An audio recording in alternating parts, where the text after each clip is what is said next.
ప్రకటన 19వ అధ్యాయం 6వ వచనం. ప్రకటన గ్రంథం 19వ అధ్యాయం 6వ వచనం. అందులో కలిసిద్దాం. అప్పుడు గొప్ప జనసమూహము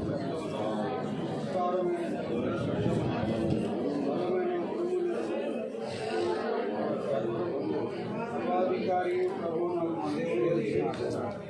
ఆయనను స్తుతించుకోవాలి. మనకి సర్వాధికారి ప్రభువులకు మన దేవుడు ఏం చేస్తున్నాడు? కనుక ఈ సంవత్సరం ప్రభు యొక్క ఏలుబడి కిందకి మనం రావాలి. ప్రభువారి యొక్క ఏలుబడి ఎక్కడైతే ఉంటుందో అక్కడ చక్కటి వాతావరణాన్ని మనం చూడగలుగుతాం. కనుక దేవుడి ప్రజలుగా ఈ సంవత్సరం అంతా కూడా అలాంటి అనుభవంలో మన జీవితాలు జీవించాలని పరిశుద్ధాత్మ దేవుడు ఆశిస్తున్నాడు. అందుకే మాటలు రాయబడ్డాయి 3 సార్లు కూడా. యెహోవా రాజ్యం చేయుచున్నాడు, సర్వాధికారి ప్రభువులకు దేవుడు ఏలుతున్నాడు, యెహోవా రాజ్యం చేయుచున్నాడు. ఈ విషయాలన్నీ కూడా రాయబడ్డాయి. అంటే ఆయన ఏలుబడి అనేటువంటిది దేవుని ప్రజల్లో ఉండాలనేటువంటి విషయం దైవ గ్రంథం మనకు చూపిస్తుంది. ఇక్కడ సర్వాధిపతి అనేటువంటి పదం మీద ఇది నేను వాక్యం చెప్పాలనుకుంటున్నాను. సర్వాధిపతి కనుక ఇంగ్లీష్లో దాన్ని పొటెంటేట్ రాశాడు. గ్రీక్లో దీన్ని డొనాస్టిస్ అనేటువంటి పదం. డొనాస్టిస్, దీనికి డొనాస్టిస్ అనేటువంటి దానికి గ్రీక్లో చాలా పర్యాయ పదాలు నేను చదివాను. ఇంగ్లీష్ నుంచి ఇంగ్లీష్లో దానికి భాషాంతరం చేసినాడు. డొనాస్టిస్ అనేటువంటి పదం, దానికి చాలా పర్యాయ పదాలు. ఏ రూలర్ అన్నాడు, తర్వాత గ్రేట్ అథారిటీ, తర్వాత మైట్, తర్వాత క్యాపబుల్, తర్వాత అబెండెంట్, ఇలాగ ఇంకా చాలా చెప్పాడు. అయితే ఈవేళకి ఒక 5-6 విషయాలు నేను చెప్పాలని చూస్తున్నాను. కనుక మొట్టమొదటిగా మనం చూసినట్లయితే ఇక్కడ ఆఫ్ గ్రేట్ అథారిటీ అని రాయబడింది. ప్రభువారు ఎలాంటి వాడు అంటే సర్వాధిపతి అంటే ఇది గ్రేట్ అథారిటీ, మంచి అధికారము కలిగినటువంటి వాడు. ఆయన వాక్యాన్ని బోధించినప్పుడు కూడా ఎలా బోధించేవాడు? అధికారం గలవారి వలె, వారి శాస్త్రుల వలె కాక అనేవాళ్ళు. ఎవరు ఎలా కాక? వారి శాస్త్రుల వలె కాక. ఎందుకు వారి శాస్త్రుల వలె కాకని చెప్పండి. వాళ్ళు చెప్తారు కదా, ఏం చేయడం చెప్పండి, ఇలా చేస్తాం, ఇలా చేయాలని చెప్తారు. అయితే ఒక్కరు కూడా చేయవాడు. కనుక అందుకనే ఆ కారణాన్ని బట్టి ప్రభువారి యొక్క బోధ ఎలా ఉండేదంటే ఆయన ఏం చెప్తాడో దాన్ని చేసేవాడు. ఆయన చెప్పిన ప్రకారం ఆయన జీవించేవాడు. ఆ కారణం బట్టి ఆయన వాక్యం ఎలా ఉండేదంటే అధికారం గలవారి వల్లే ఆయన వాక్యంలో మనం చూస్తాం. కనుక దేవుని యొక్క సాన్నిధ్యంలో ఈ యొక్క మధ్యాహ్న సమయంలో కూడా ప్రభువారి యొక్క ఆధిపత్యం ఇలాగా చెప్పినట్టు ప్రభు యేసు ప్రభువారు, ఇదిగో భూమి మీదను పరలోకమందును నాకేముంది? సర్వాధికారం. మామూలు అధికారం కాదు, సర్వాధికారం. అందుకనే సర్వలోకానికి ఏం చేయాలా? ఈ బలంలో పాల్పొందినప్పుడు ఏం చేయాలి? మనం ప్రభువచ్చు వరకు ఆయన మరణాన్ని ప్రచురించదు. కానీ కనుక మీరు వెళ్తున్నారా సువార్తకి? సువార్తకి వెళ్ళాలి. ఈ తిన్న వాళ్ళందరూ సువార్త చేయాలి. ఏం సేవకుడు? సేవకుడు అంటే ఉత్తి సేవకుడు కాదు, తిరిగే సేవకులుగా ఉండాలి. అర్థమైందా? ఎవడు తిట్టినా సరే, కొట్టినా సరే, అవమానపరిచినా సరే సువార్త మానకూడదు. నేను సువార్త మానం, రెగ్యులర్గా సువార్త చేస్తాం. కనుక సువార్త చేయాలమ్మా.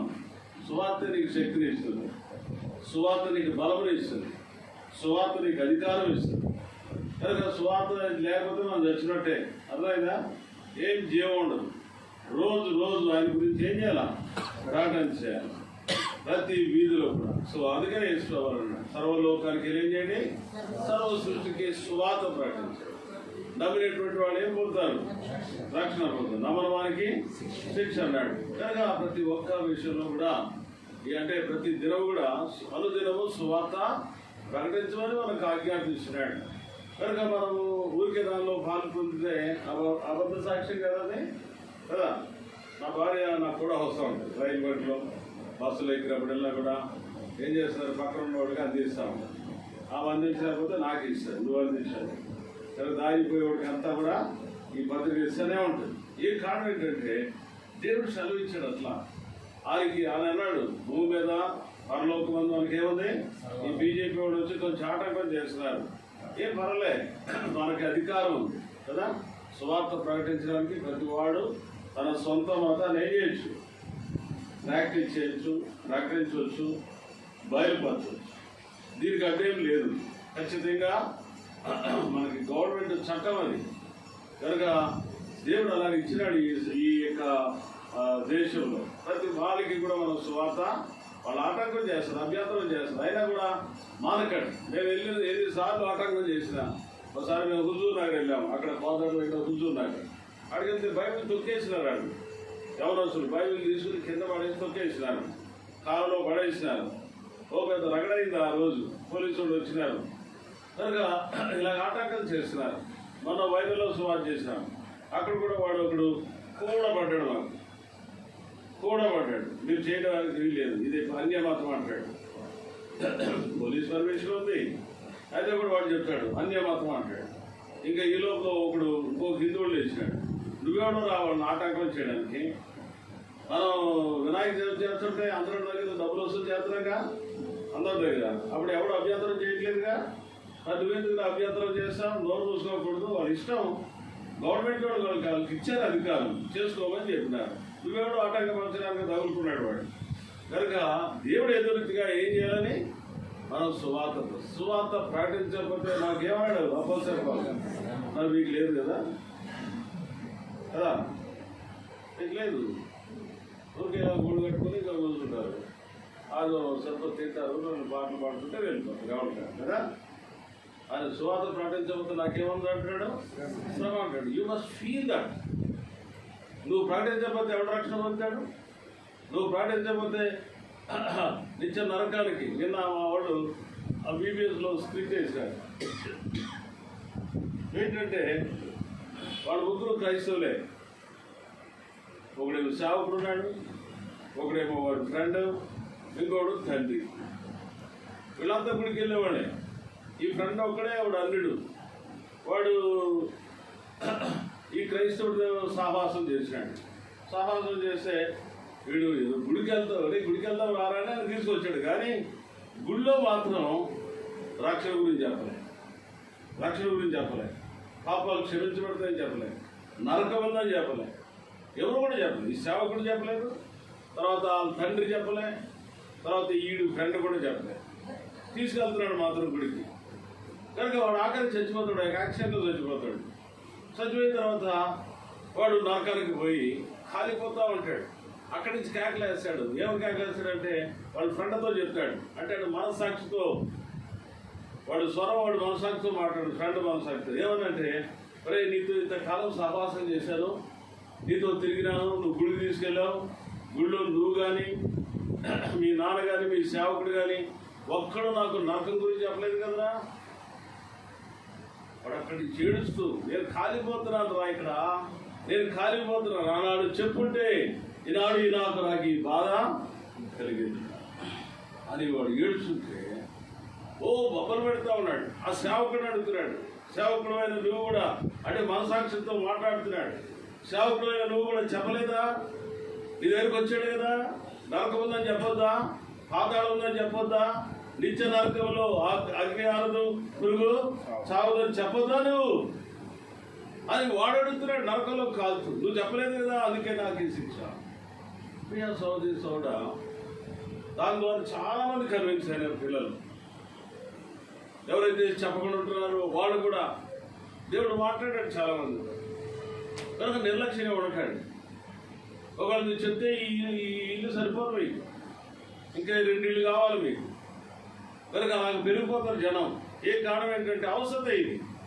ఎవరైనా వ్యతిరేకించవచ్చు, ఏం పర్వాలేదు. సువార్త చెప్పండి. సువార్త చెప్పు వారి యొక్క పాదములు పర్వతముల మీద ఏం సువార్త అది? సమాధానం. సువార్తలు ఏముంది? సమాధానం. చెప్పండి. తన్నులు తినా సరే, అవమానం పచ్చబడినా సరే. మేము సువార్తకి వెళ్ళినప్పుడు వీళ్ళకి బొట్లు ఉండవు, కొన్నిసార్లు మెడలో తాళ్ళు ఉండవు. ఇప్పుడు అన్నీ వచ్చేస్తున్నాయి అనుకోండి కదా. నీ పొద్దున్న నీ మొహం చూసాను మా ఆవిడ అన్నారు ఒకడు. పొద్దున్న నీ మొహం చూసాను, నీ మొహంలో బొట్టు లేదు, ఆ బరిలో లేదు, గోడు ముండలా తయారైనా నీ మొహం చూడాల్సి వచ్చింది. మాకేమవుతుంది? ఏమన్నా సరే ఏం చేయాలా? సువార్త మాత్రం మానకండి. ఎక్కడికి వెళ్ళినా పత్రికలు పెడతారు, సువార్తలు పెడతారు, తప్పక సువార్త ప్రకటన చేయాలి. లేకపోతే ఈ రొట్టెలో తినేది ఇది ఫాల్స్ విట్నెస్ కదా, అంతే కదా. మనం చేయకుండా మనం చేసినట్టు పాలు పొందుతున్నాం కనుక ఖచ్చితంగా మనం సువార్త ప్రకటించకపోతే మనం నేరస్తులమే ఈ విషయంలో. కనుక దేవుని పిల్లలుగా ప్రభువారు మనకి ఇచ్చినాడు, సర్వాధికారం ఇచ్చినాడు. సర్వలోకానికి వెళ్ళి సర్వ సృష్టికి ఏం చేయండి. హెబ్రోన్ నుంచి హైదరాబాద్లో హెబ్రోన్ వెళ్తారు సువార్తకి. ఎవరు వెళ్తున్నారంటే ఉద్యోగాలు చేసుకుంటారు హైదరాబాద్లో. ఆయా ఊర్ల నుంచి వచ్చి హైదరాబాద్లో ఉద్యోగం చేసుకుంటూ వాళ్ళకి సెలవు దినాలు నిలబడి వెళ్ళారు. ఎక్కడికి వెళ్ళారు? ఒరిస్సాకి వెళ్ళారు. తల్లి తింటారు అక్కడికి, చెప్పలేవారు అక్కడ, చాలా కష్టం. అయితే కూడా వాళ్ళు సొంత పైసలు పెట్టుకుని, కొన్నిసార్లు మాకు బస్సు ఉంది, మా బస్సు అడుక్కుని తీసుకుని వెళ్తారు. కనుక అంత దూరం వెళ్ళి చూడండి, సెలవు దినాలు 2-3 వస్తే చాలు, ఇంకో సెలవు కలుపుకొని ఎట్లా వాళ్ళు తప్పక సువార్త ప్రకటిస్తారు. భార్య రుజువు పెడతారు, పిల్లలు రుజువు పెడతారు. పండగ దినాల్లో కూడా ఏంటి 25వ తారీఖు పండగ కదా, పండగ దినం కూడా ఇంట్లో ఉండకుండా, పిల్లలతో ఉండకుండా, భార్యతో ఉండకుండా వాళ్ళు ఒరిస్సాకి వెళ్ళారు. కొన్నిసారి ఎక్కడికి వెళ్ళారు? గోవాకి వెళ్ళారు, కర్ణాటకకి వెళ్ళారు, ఇటువైపు ఛత్తీస్గఢ్కి వెళ్ళారు.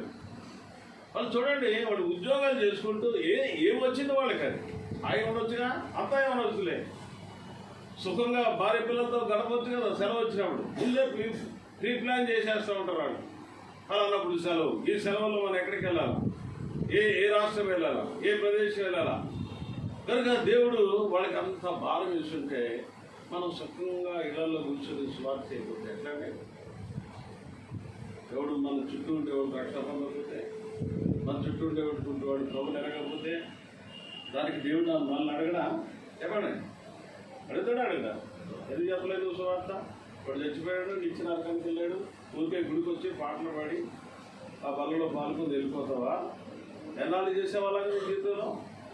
ఎప్పుడైనా ఈ తలాపు వచ్చిందా నీ జీవితానికి? మనందరం నేరాల్సులే, దీనిలో పాల్పొందేవాడు అందరూ నేరాల్సులే. దేన్ని బట్టి? సువార్త ప్రకటించు.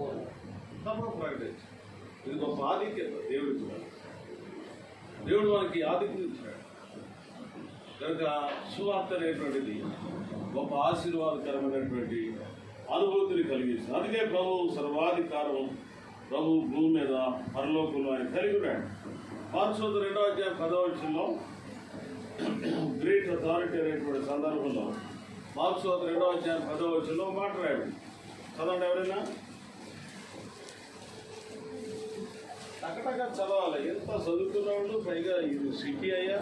అయితే పాపములు క్షమించుటకు భూమి మీద మనుష్య కుమారునికి అధికారం కలదు అన్నాడు. కనుక పాపములు క్షమించుటకు మనుష్య కుమారునికి భూమి మీద ఏముంది? అధికారం. కనుక యేసు ప్రభువు నాకు అధికారం ఉందని చెప్తున్నాడు. పాపాలు క్షమించారు. లోకంలో ఎవరు కూడా క్షమించలేదు, ఎవరికి అధికారం లేదు. ఏ దేవుడు ఏ దేవత కదా, ఏ దేవుడు ఏ దేవత ఏ విగ్రహము పాపాలు క్షమించలేదు. కనుక యేసు ప్రభు ఒక్కడే పాపాలు క్షమించేటువంటి అధికారం. కనుక ఏ కారణం ఏంటంటే ఆయన రక్తం చిందించినాడు. పాపాలు క్షమించబడడానికి ఏం కావాలా?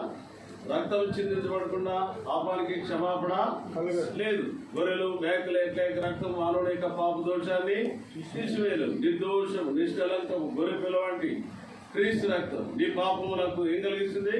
క్షమాపణ కలిగిస్తుంది. కనుక ఇంటి క్షమాపణ యొక్క అనుభవం నీ జీవితానికి వ్యక్తిగతంగా కలిగింది. ఆరంభంలో ఈ సహవాసాలకు వెళ్ళడానికి కొంచెం ఇబ్బందికరంగా ఉంది. కారణం ఏంటంటే ఇక్కడికి వస్తే అడిగేవారు ఏమనంటే రక్షణ పొందావా అని అడిగేవారు. ఇప్పుడు మనం అడగం కదా. నేను అనుకుంటా చాలామంది రారు ఇలా అడుగుతుంది. అడగాడు రక్షణ పొందడం ఏం చేయాలి? ఖచ్చితంగా అడగదు. కొత్తగా వస్తారు. ఏంటి దాని గురించి వాళ్ళు అభ్యంతరపడాల్సిన అక్కర్లేదు, మీరు కూడా మౌనంగా ఉండాల్సిన అక్కర్లేదు. పొందారా లేదో తెలుసుకోవాలి. మనం ఇక్కడికి వచ్చిన ప్రతి ఒక్కరు కూడా ఏం పొందాలా? రక్షణ పొందాలా, పాపం క్షమించబడాలా, మారు మనసు యొక్క అనుభవం ఉండాలా. లేకపోతే నీ జీవితం వేస్ట్ కదా. ఒకరోజు కాలిపోతావు అక్కడ. ఎక్కడ? నరకంలో. అగ్ని ఆరదు, అది ఇంకెవరు ఏం సహాయం చేయలేదు. వాడు ధనవంతుడు అన్నాడు, యజ్ఞంలో ఏమవుతున్నాను, యాత్ర పడుతున్నాడు అన్నాడు. ఇంకెవరు తప్పిస్తారు? అక్కడ వారు ఇక్కడికి, ఇక్కడ వారు అక్కడికి దాటి రాజాలకున్నట్లు ఏముంది అక్కడ? గొప్ప గాథ ఉందని రాయబడి. నువ్వు తప్పించుకోలేదు దాన్ని. ఆ కారణం బట్టి ఈ సమయంలో ఒకవేళ రక్షణ లేకపోతే ప్రభు అంటున్నాడు, పాపులు క్షమించడానికి మనుష్య కుమారునికి భూమి మీద అధికారం. ఈ అధికారాన్ని ప్రభు ఉపయోగించాలని, నీ పక్షంగా ఉపయోగించాలని కోరుతున్నాడు. నీ పాపాలు క్షమించాలని కోరుతున్నాడు. పాప క్షమాపణ యొక్క అనుభవం నిశ్చేత నీ జీవితానికి ఇవ్వాలని కోరుతున్నాడు. పాప క్షమాపణ పొందిన జీవితంలో ఊరికే వస్తున్నా రావచ్చు. ఇక్కడికి మిమ్మల్ని ఎవరు కాదన్నారు కదా. ఎక్కడికైనా ఏ గుడికైనా వెళ్ళవచ్చు, ఎవరు కాదు. అయితే పొందేవా లేదనేది నీకు నిశ్చయం కావాలా. పొందేవా, ఫలానా దినాన దేవుడు దర్శించాడని నీ జీవితం విషయమై దేవుడు తలంపు కలిగి ఉంటున్నాడు. నువ్వు ఖచ్చితంగా రక్షణ యొక్క అనుభవం నిశ్చేత నీ జీవితంలో కలిగి ఉండాలి. 1965వ సంవత్సరం ఏప్రిల్ నెల 1వ తేదీ రాత్రి 8 గంటలకి నైట్లోనే కుటుంబ ప్రాంతంలో నా స్నేహితుడు మాట్లాడుతున్నాడు. వాడు రక్షణ పొందినటువంటి వారం దినాలకి కుటుంబ ప్రార్థన చేస్తున్నాడు. ఇంట్లో చేసినప్పుడు యేసు ప్రభువారు నీ కొరకై శిలువలో ప్రాయశ్చిత్తం వేలాడు. యేసు ప్రభువారు నీ కొరకై శిలువలో వేలాడాడు. చూడాలంటున్నాడు. కళ్ళు మూసుకునే ఉన్నాను. అక్కడ లైట్ కూడా లేదు. ఆ చిన్న లాంతల వెలుగులో, దీపం వెలుగులో అంటున్నాడు, యేసు ప్రభు నీ కొరకై సిలువ వేయబడ్డాడు. చూడండి, చేతులు ఏం కొట్టినారు? మేకులు కొట్టినారు. కాళ్ళలో మేకులు కొట్టినారు. పక్కలో బళ్ళం పెట్టి పొడిచినారు. శిరసపై ముళ్ళ కిరీటం పెట్టినారు. చూడు నీ కొరకే అంటున్నాడు. నీ కొరకే పడే ఆ పాట రాస్తున్నాడు. చూడు అదే నీ కొరకే సిలువపై వేలాడు, కనుక నీ కొరకే సిలువలో వేలాడినాడు అని చెప్తుంటే ఎంతో బాధ అయింది నా జీవితం. నా హృదయాన్ని దేవుడు దర్శించినాడు. ఆ సమయంలో నేను పాపిని బయలుపరిచినాడు. ఊరికే కన్నీళ్ళు కారిపోతున్నాయి. సోమవారం ఘోర పాపిని. ఎవరు నాకేం చెప్పట్లేదు. వాడు ఒక్క మాట చెప్పినాడు, సిలువలో వేలాడినాడు ఈ ప్రభుని. ఇలా చెప్తుంటే కన్నీళ్లతో ఏడ్చి ప్రభును బ్రతులాడుతున్నాడు. ప్రభా, నేను పాపిని, నా పాపాలు క్షమించు, నీ రక్తంతో శుద్ధించే పవిత్రపరచు అని ప్రాధేయపడి ప్రభుని అడిగితే చూడండి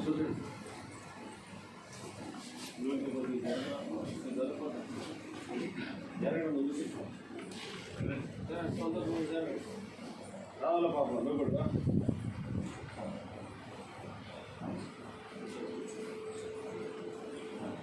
జరగమ్మా, ముందు జరగండి, ఇంకా జరగాలి నువ్వు. కనుక ఈ సమయంలో నా జీవితంలో గుర్తించినాను, దేవుడు నన్ను క్షమించినాడు, పాప జీవితం నుండి విడుదల చేశాడు. ఉదయానికి చూసినాను, నా జీవితంలో ఎంత గొప్ప సంతోషం. పక్షగా చెప్తాడు కదా, చెప్పనా సఖ్యము మహిమాయుక్తులు సంతోషం గలవారై ఆనందిస్తున్నారంటే ఎవరైతే రక్షణ పొందారో, పాపలు క్షమించబడ్డాయో, జీవితంలో మార్పు కలిగిందో. ఈ ఊరు వచ్చేవాడు సినిమాకి, మాకు భీమవరం, ఇక్కడికి వచ్చేవాడు సినిమా చూడడానికి. ఉత్తి సినిమా చూశాను. దానికి అటు రాజమండ్రి వెళ్ళేవాడు సినిమా చూడడానికి. ఇంకేం పనిలే, కేవలం సినిమాకు. అంత పిచ్చి సినిమాలంటే అలాంటి పరిస్థితి. దాని ద్వారా ఏం కలగలేదు నా జీవితంలో. నాకు ఆ సంతోషం కలగలేదు, నాకు ఆనందం కలగలేదు. ఊరికే రావడం, ఆ సినిమా చూడడం, పోవడం. కనుక ఈ సమయంలో నేను చెప్పేది ఏంటంటే, లోకంలో ఏది ఇవ్వనటువంటిది ప్రభు ఇచ్చినాడు. అది ఎంత సంతోషం అంటే చెప్పరా సఖ్యమైనటువంటి. ఎవరు అనుభవిస్తారో వాళ్ళకే తప్ప ఇంకొకరికి అర్థమో కాదు. కనుక ఈ భజన సమయంలో నువ్వు అనుభవించవచ్చు.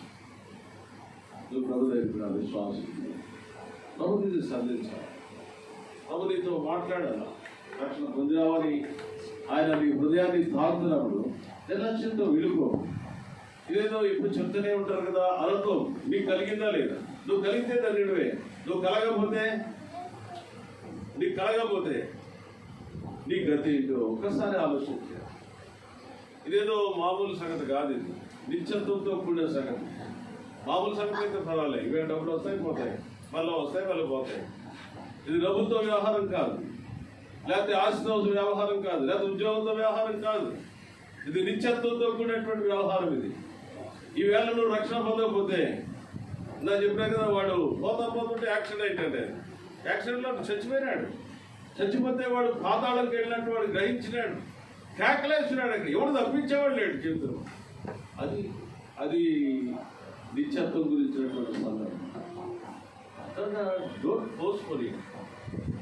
Today is the day of salvation. ఇవే రక్షణ అంటే ఎప్పుడు రేపు నీకు కాదు కదా. రేపు ఏమవుతుందో తెలుసా నీకు? రేపు ఉంటామో కొడతామో తెలుసా? ఇంకా బైబిల్ చెప్తుంది మనం నిన్నటి వారం అని చెప్తుంది. ఎప్పుడో ఇంక ఈవేళ ఉన్నామంటే అర్థం ఏంటి? కాదు, ఈవేళ ఉన్నామంటే అర్థం ఏంటి? దేవుని కృప బతుకుతున్నామంటే ఇది గాడ్స్ గ్రేస్. అర్థమైందా? ఉన్నామంటే దేవుని కృప. కనుక నేను చెప్పేది ఏంటంటే ఈ కృపకాలాన్ని నువ్వేం చేయదు. ఇది కృపకాలం. రేపు నీకు దొరుకుతుందో లేదో, దేవుడు నీతో మాట్లాడతాడో లేదో. ఇప్పుడు మాట్లాడవచ్చు, ఒకవేళ ఈవేళ నిన్ను సంధించవచ్చు, ఈ రక్షణ గురించి ప్రేరేపించవచ్చు. రేపు ఒకవేళ ఇలాంటి గ్రహింపుతో కూడినటువంటి విషయం నీకు వస్తుందో రాదో తెలియదు కదా. అనుకూల సమయాన్ని మరా ఆలకిస్తాను. రక్షణ దినమందు నేను నిన్ను ఆదుకుంటానని ప్రభు సెలవిస్తాడు. రక్షణ దినం ఇది. ఈ సమయంలో ఆదుకుంటామంటే ఇంగ్లీష్లో ఉన్నాడు ఐ విల్ సపోర్ట్ ది అని. అదేంటి? నువ్వు బలహీనుడు, నాకు చేత కాదు, నేను ఉండగలుగుతానా? ఈ రక్షణ పొందితే నేను ఉండగలుగుతానా? ఈ రక్షణలో కొనసాగుతానా? అది నీ అభిప్రాయం. అయితే ప్రభు అంటాడు ఐ విల్ సపోర్ట్ ది. నేను నిన్ను బలపరుస్తాను, ధైర్యపరుస్తాను, ఉండగలిగేటట్లు చేస్తాను. అదే ఆయన సపోర్ట్ నీకు. కనుక నిన్ను నీ గురించి ఆలోచన చేయకు. నువ్వు అసమర్థుడివే, నువ్వు చేతకాని వాడివే, నువ్వు నిలబడలేని వాడివే. అయితే ప్రభు ఏం చేస్తాడు? ఆయన నిలబెడతాడు కదా. ప్రభు ఏం చేస్తాడు? ఆయన నిన్ను నిలబెట్టడానికి ఎలాంటి వాడు? శక్తివంతుడు. కనుక నిర్లక్ష్యంగా ఉండదు, అనాలోచనగా నిన్ను పోస్ట్పోన్ చేయకు. ప్రభు నిన్ను దర్శించిన వేళ నువ్వు ఎరిగితే నువ్వు ధన్యుడు. కనుక ఈ సమయంలో రక్షణ గురించి ఇప్పుడు చెప్పేదే అనుకోకు. ఒకవేళ నువ్వు రక్షణ పొందకపోతే, ఎందుకంటే ఇది రక్షణ పొందాలా నీ జీవితంలో. పొందకపోతే ఒకరోజు శిక్ష తప్పించుకో. ఆ కారణం బట్టి ప్రభువు అంటున్నాడు పాపమును క్షమించినట్టు భూమి మీద నాకు సర్వాధికారము. కనుక ప్రభు యొక్క సర్వాధికారం నువ్వు పోగొట్టుకో. ప్రభు నీ పాపాలు క్షమించడానికి ఆయన అధికారం కలిగినటువంటి ఉచితంగానే క్షమిస్తాడు కదా. దీని కొరకు నువ్వేమో పెట్టక్కర్లేదు. నువ్వు ప్రభు దగ్గర కాదు, నీ పాపాలు క్షమించబడినటువంటి అనుభవాన్ని నువ్వు కలిగి వెళ్ళవచ్చు. ఇక్కడి నుంచి ఒకటి ఉందో లేదో నువ్వు ఆలోచన చేసుకో. ఊరికే కలిసిపోతున్నాం, మనం మందిలో కలిసిపోతున్నాం, ఈ సభాసలకు వచ్చేసినాం. ఇక్కడి నుంచి ఎవరు మనం అడగరు, ఏం చేయరు. నీకు తెలుసు నువ్వు రక్షణ పొందేవో లేదో నీకు తెలుసు. ఒకవేళ నువ్వు రక్షణ పొందకపోతే ఖచ్చితంగా పొంది వెళ్ళాల్సిందిగా ప్రభు నామున నీకు మనవి చేస్తున్నాం. కనుక నిర్లక్ష్యంతో వెళ్ళిపో. ఇది మొదటి సందర్భం. రెండవదిగా ఆయన బలమైనటువంటి వాడని చెప్పినాను. హీ వాజ్ మైటీ, బలమైనటువంటి దేవుడు. చూడండి, ఇర్మియా గ్రంథం 50వ అధ్యాయం 33వ వచనం. ఇర్మియా గ్రంథం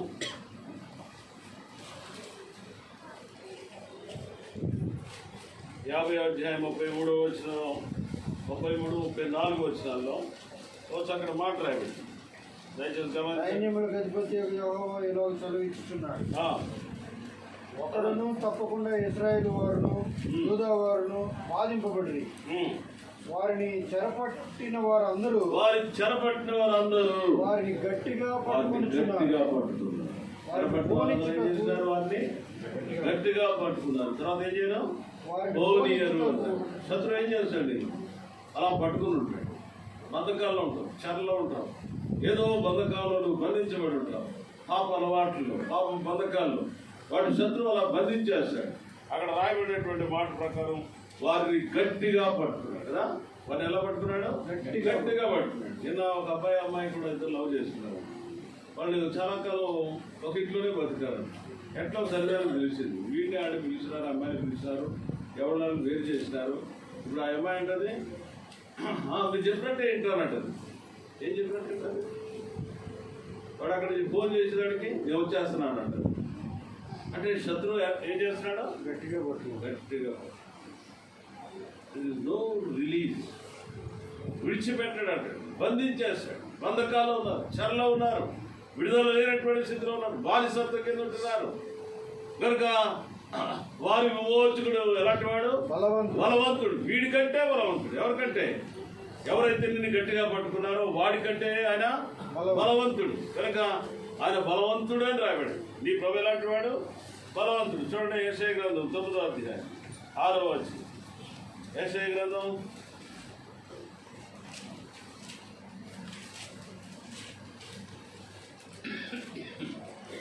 9వ అధ్యాయం 6వ వచనం. ఏమన్నా ఆశ్చర్యుడు ఆలోచనకర్త బలవంతుడైన కనుక నీ దేవుడు బలవంతుడు కనుక వాడి యొక్క కబంధ హస్తాల నుండి నేనేం చేస్తాడు అని విడిపిస్తు గట్టిగా పట్టుకుంటున్నారు వారిని పోలించుటకు సమర్థుడు. అయితే వారి విమోచకుడు ఎలాంటి వాడు? బలవంతుడు. కనుక ఈ సమయంలో ఎలాంటి బంధకాలను ఉన్నా, ఎలాంటి పరిస్థితుల్లో ఒకసారి పక్షి గారు వాక్యం చెప్తారు. అక్కడ ఇంకొక సహోదరుడు జీటీ వెళ్ళాడు. అతని ఫ్రెండ్ ఒక అతను డాక్టర్ వాడిని తీసుకొచ్చినారు మొత్తానికి. అతడు ఎలాంటి పరిస్థితిలో ఉన్నాడంటే కుటుంబం ఉంది, భార్య ఉంది, పిల్లలు ఉన్నారు, ఇంకొక ఆమెతో పెట్టుకున్నాడు. అక్కడేమో దైవశాఖడు వాక్యం చెప్తా ఉన్నాడు, నువ్వు బంధకాల్లో ఉన్నావు, నువ్వు చెరలో ఉన్నావు, నువ్వు బంధించబడి ఉన్నావు, నువ్వు విముక్తి లేదు, రా ప్రభు దగ్గరికి రా. ఈ రోజు నీకేం కలిగిస్తాడు? విడుదల కలిగిస్తాడు. రెండింటి మధ్యలో ఇరుకులో ఉన్నటువంటి వాడు మొత్తానికి ఆ రోజు తీర్మానం చేసి బయటకు వచ్చి ఆ స్నేహితుడితో అంటున్నాడు, రే మొత్తానికి నువ్వు నన్ను రక్షించావురా, ఈ బంధకాల్లో ఎంతో కాలం నేను బంధించబడ్డా, విముక్తి లేదు, ఈరోజు తీర్మానం చేసినాను, ఈ పాప బంధకాల నుండి చెర నుండి దేవుడు నన్ను విముక్తి చేసినాడు. Is more powerful than this fact. సాతాను కంటే ప్రభువారు ఎలాంటి వాడు? గొప్పవాడు, శక్తి కలిగినటువంటి వాడు, అధికారం కలిగినటువంటి వాడు, బలవంతుడైనటువంటి దేవుడు. నిన్ను విమోచించడానికి ఏమన్నానికి ఆయనకి శక్తి ఉన్నది. నీకు శక్తి లేదు, నువ్వు ఓడిపోతావు, పత్రం అయిపోతావు. ఈవేళ మన కుక్కతోక వంకరే, ఈవేళ అనుకుంటాం ఇలా చేద్దాం, ఇలా ఉందాం అనుకుంటాం. నీ వల్ల కాదని తప్పుకురా, ప్రభు చేతిలోకి అప్పగించు. వారి విమోచకుడు ఎలాంటి వాడు? బలవంతుడు. కనుక ఈ సమయంలో రెండవదిగా సర్వాధిపతి అంటే బలవంతుడైనటువంటి దేవుడిగా మన యొక్క జీవితంలో చూస్తాం. ఒకసారి యేసు ప్రభు వారి భూలోకంలో ఉన్నప్పుడు ఆయన పట్టుకుంటాకు వచ్చినారు. మీరు ఎవరిని వెతుకుతున్నారంటే యేసును వెతుకుతున్నారు. యేసును వెతుకుతున్నారంటే ఆయన అన్నాడు, యేసును నేనే. ఏం చేశారు వారు వెనకకి తగ్గి నేల మీద పడ్డారని రాబడింది. యోహాను సువార్త 18:6లో మాట, వారు వెనకకి తగ్గి ఆయన స్వరం ఎంత గంభీరమైందో చూడండి. ఆయన స్వరము ఎంత గంభీరమైంది, ఎంత బలమైనటువంటిది. ఊరికే నేనే అంటే పడిపోయినారు వాళ్ళు. అసలు ఇక ఇంకేమన్నా ఉంటే కదా అంటే ప్రభు యొక్క మాటలు ప్రశ్న. ఈ మధ్య సమయంలో నువ్వు ఎలాంటి పరిస్థితిలో ఉన్నా నీ దేవుడు శక్తి కలిగి లేకపోతే బలవంతుడైనటువంటిది. ఆయన స్వరం చాలా గంభీరమైనటువంటి, నిన్ను విడిపించగలిగేటువంటి. లేళ్లను ఈయన చేయనన్నది కదా, లేళ్లను ఏం చేస్తుంది? ఈయన చేయనన్నది. తర్వాత దేవదారు వృక్షములను ఏం చేస్తుంది? అది ముక్కలుగా చేయదు. అది గొంతులు వేసి గొరుపోతూ గొంతులు వేసినట్టు గొంతులు వేయినట్లు చేయను అని చెప్పాడు. 29వ కీర్తన చూడండి, కీర్తన గ్రంథం 29వ అధ్యాయం. కీర్తన గ్రంథము 29వ అధ్యాయం 4వ వచనం నుండి అక్కడ రాయబడినటువంటి మాట చూస్తే మనకి తెలుస్తుంది. యెహోవా స్వరం బలమైనది,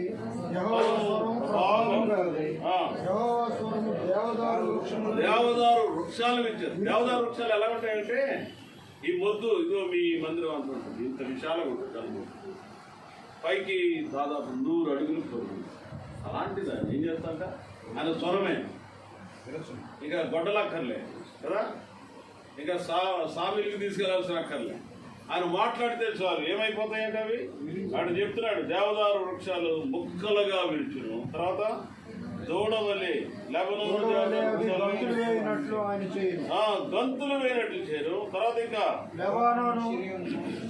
గురుపోతు పిల్లల వల్ల గంతులు వేయినట్లు ఆయన చేయను. యెహోవా స్వరం చేసిన అగ్ని జ్వాలలను. ఇప్పుడు మీరు అమెరికా కానీ తర్వాత ఆస్ట్రేలియా కానీ వెళ్తే చాలు, కొన్నిసార్లు తగలబడితే ఇప్పుడు ఆరిపోయి దిక్కూడదు, మైళ్ళు వెళ్ళిపోతాయి. ఏం కారణం ఏంటంటే యెహోవా స్వరం ఇది. ఈ స్వరం అంత గంభీరమైనటువంటి స్వరం ఏం చేస్తుంది? అక్కడ రాయబడిన మాట ప్రకారం అగ్ని జ్వాలలను ఏం చేస్తుంది? ఎన్ని ఫైర్ ఇంజిన్లు వచ్చినా ఆగమంట, అసలు కాలిపోవడమే.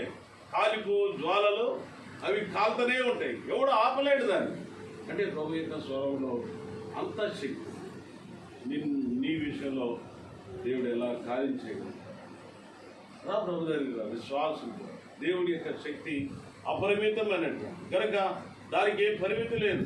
కనుక ఈ సమయంలో ప్రభు యొక్క సాన్నిధ్యానికి నువ్వు రాగలిగినట్లయితే దేవుడు నిన్ను విడుదల చేయగలుగుతాడు. శత్రు యొక్క వశం నుండి నిన్ను తప్పించగలిగేటువంటి వాడు. ఏ పాప బంధకాల్లో ఉన్నావు, ఎక్కడ శత్రు యొక్క వశంలో ఉన్నావు, దేవుడు విడిపించడానికి శక్తి మంది. రా ప్రభు దగ్గర.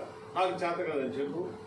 నాకు చేత కాదు, ఈ పాప నుండి విడుదల పొందలేను, ఈ అపవిత్రమైన జీవితం నుండి విడుదల పొందలేను, ఈ యొక్క భ్రష్టత్వం నుండి నేను తప్పించుకోలేకపోతున్నాను, ఆశ ఉంది, కోరిక ఉంది, నా వల్ల కాడలేదు చెప్పు ప్రభుకి. ప్రభు సహాయం చేస్తాడు, ప్రభు తోడ్పడతాడు. ఏం కారణం ఏంటంటే అని ఎలాంటి వాడు బలమైనటువంటి దేవుడు అని రాయడు. తర్వాత మూడవదిగా బి ఆఫ్ పవర్ అని రాయడు. ఆయన ప్రకృతి మీద శక్తి కలిగినటువంటి వాడు. పక్షంగా చెప్పేవాడు పవర్ ఓవర్ నేచర్ అనేవాడు. Power over nature, power over his own life, power to give life అని రాయబడి, పవర్ బై హిజ్ రిజరెక్షన్ అని రాయబడి. 4 విషయాల్లో ఆయన శక్తి కలిగినటువంటి వాడు, ప్రకృతి మీద శక్తి కలిగినటువంటి వాడు. ఒకసారి ఆయన నిద్రపోతున్నాడు, శిష్యులు ఆయన లేపుతున్నారు. అయ్యా మేము నశించిపోతున్నాం, నీకు చింత లేదా అంటే ప్రభువారు లేచి తుఫాను ఏం చేశాడు? అదేమైందంట, అది నిమ్మడం ఆయన రావిడు. తుఫాను కలిగి అంటే పవర్, ప్రకృతి మీద ప్రభుకి ఏముంది? అధికారం ఉంది. ప్రకృతితో మాట్లాడుతున్నాడు. ఒకవేళ పిచ్చోడు అనుకోవచ్చు కదా, మనం మాట్లాడితే గాలి ఆగిపోతే అవతల అవుతూ ఉంటాడు. పిచ్చోడు కాబోలు గాలి ఆగిపోవటండి కదా. తుఫాను ఆగిపో అంటే ఆ పక్కన నవ్వు వస్తుంది కదా. అయితే ప్రభు గాలిని గద్దించగా అదేమైపోయింది, అది నిమ్మడమాయను. కనుక ప్రభులో పవర్ ఓవర్ నేచర్, ప్రకృతి మీద ప్రభుకి ఏముంది? శక్తి ఉంది. ఏ కార్యమైనా జరగలేదు. లోకంలో ఎలాంటి పరిస్థితులు జరుగుతాయి, ఎన్ని తుఫాన్లు వస్తాయి, ఎన్ని వడగండ్లు వస్తాయి, ప్రభు సెలవు లేకుండా ఏది రాదు. అయితే ప్రభు ఏం చేయగలుగుతాడు? దాన్ని రప్పిస్తాడు, తర్వాత దాన్ని ఆపేసి నెప్పలపరిచేటువంటి వాడు. నీ బ్రతుకులో కూడా కొన్ని తుఫాన్లు వస్తాయి కనుక అది గద్దిస్తే ఏమైపోతాయి? అవి నిమ్మలమైపోతాయి. నీ జీవితం అంతా కూడా ప్రశాంతత. కనుక వారు కోరి 107వ కీర్తనలో ఆ మాట రాయబడ్డాడు. చూడండి, కీర్తనల గ్రంథము 107వ అధ్యాయం. కీర్తనల గ్రంథం 107వ అధ్యాయం. అక్కడ లేఖనంలో 29వ వచనం 30వ వచనం అందరం కలిసి చూద్దాం. ఆయన తుఫానును ఆపి అవి నిమ్మడమైనవి, వారు కోరిన రేవులకు ఆయన వారిని ఏం చేశాడు? కనుక ఆయన తరంగాలను ఏం చేశాడు? అడిపేసినాడు. తుఫాను ఏం చేశాడు? ఆపేసినాడు. అవి నిమ్మడమైనట్లుగా ఆయన చేయగలిగినాడు. కనుక మన జీవితాల్లో ప్రభుకి ఏముందంటే ఈ యొక్క ప్రకృతి మీద సర్వాధికారం కలిగినటువంటి వాడుగా మనం విశ్వాస జీవితంలో చూడగలుగుతాం.